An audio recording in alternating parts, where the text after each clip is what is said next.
as you can see, the topic I picked was Alzheimer's disease. And Alzheimer's disease is basically a progressive order in your brain that deteriorates and degenerates your brain cells as you get older, and your brain slowly starts to stop functioning. Here you have what a normal brain looks like on a processing average day. There's normal average, nothing going on, nothing wrong with it, nothing damaged, affected.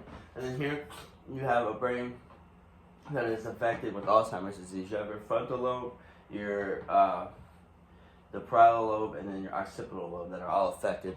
And there's a little bit of damage to your hippocampus, but they say they don't know how to really tie that in with Alzheimer's too well. But over here, you have 3 stages of Alzheimer's.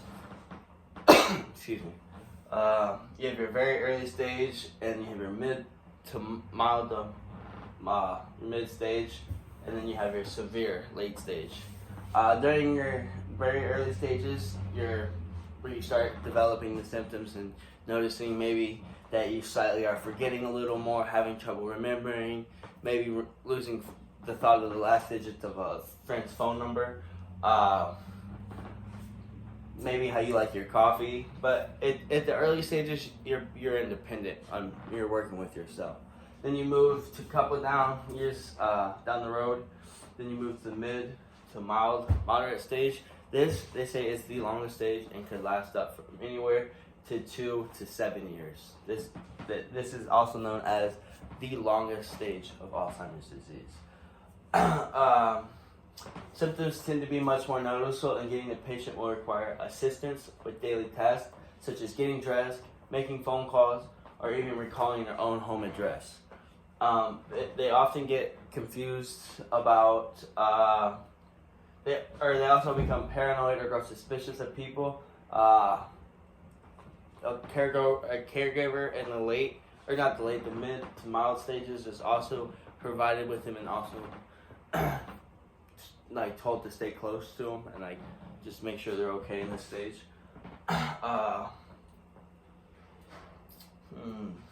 The possible risk of wandering and getting lost and hurting themselves in the mid stage is also at a very high risk.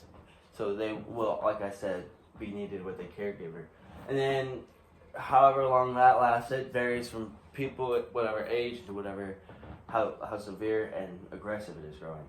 But then you move to the third and final stage, the severe Alzheimer's disease stage. This is where it gets pretty bad. Then the patient needs around-the-clock care. They can't function by themselves. They can't do social anything for real. They're handicapped at this point.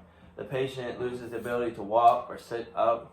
They'll need someone to feed, bathe, and clean them at this point, as well as assist in their bathroom.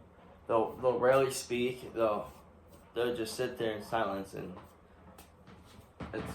it's pretty sad.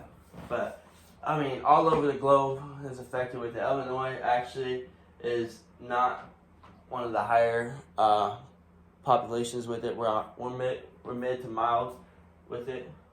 But then you go over here. Here's some of the lobes and what happens from being affected by Alzheimer's.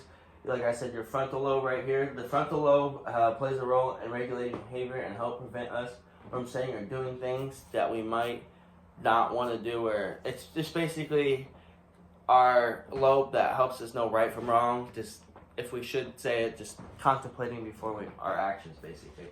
And damage to this could result into numerous effects, just depending on the severity of it, for real. For example, damage might result in a loss of motivation, with the person becoming tired, lethargic, and not even wanting to get out of bed and do normal life things, for real. And then you move on to damaging your parietal lobe, which is this affected little area right here. Your parietal lobe also helps an important role in our senses, so that's a major key getting affected. This is thought to be one of the more dominant.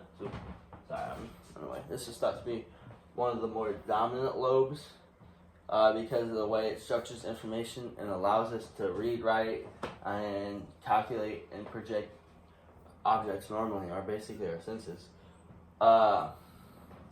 damage, like I said, damage this depending on the severity. We couldn't even tell left from right if our parietal lobe was damaged, or like which hand we wrote with, to be honest, or which way we were going.